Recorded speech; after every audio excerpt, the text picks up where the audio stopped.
نبی کریم صلی اللہ تعالی علیہ وسلم کی حدیث مبارکہ کا مفہوم ہے کہ صحابہ کرام نے عرض کیا، اے اللہ کے رسول صلی اللہ علیہ وسلم، سب سے اہم عمل ہمیں بتلائیے۔ صحابہ کرام سے آپ علیہ الصلوۃ والسلام نے سوال کیا، آپ بتائیے۔ تو کسی نے کہا نماز۔ نماز بالکل، نماز بھی اہم ترین چیز ہے۔ کسی نے کہا روزہ، وہ بھی ہے۔ کسی نے جہاد کہا، وہ بھی ٹھیک ہے۔ کسی نے زکوٰۃ کہا، وہ بھی ٹھیک ہے۔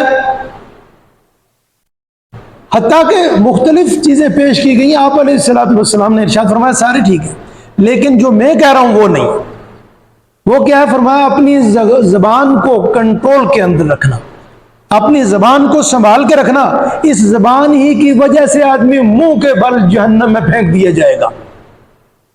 اس لیے فرمایا کہ المسلمون من سلم المسلمون من لسانہ و یدہ او کما قال ہے۔ مسلمان وہ ہے جس کی زبان اور ہاتھ سے کسی کو نقصان نہ ہو۔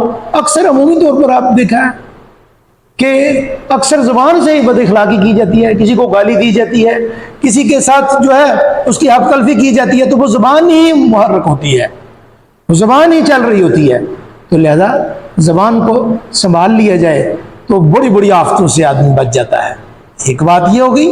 دوسری بات کیا ہے کہ ہاتھوں کو، کہ اکثر دیکھا ہے کہ مظلوم پہ ہاتھ اٹھتے ہیں، اکثر کسی کی گردن پہ اٹھ جاتے ہیں، کسی کی طرف انگلیاں اٹھتی ہیں، تو ایسا ایسا ایسا، اور یہ سوچتے نہیں کہ یہ باقی ساری انگلیاں تو مجھے بھی ملامت کر رہی ہیں۔ تو زبان اور ہاتھ سے کسی کو تکلیف نہ دینا، یہ مومن کی پہچان ہے۔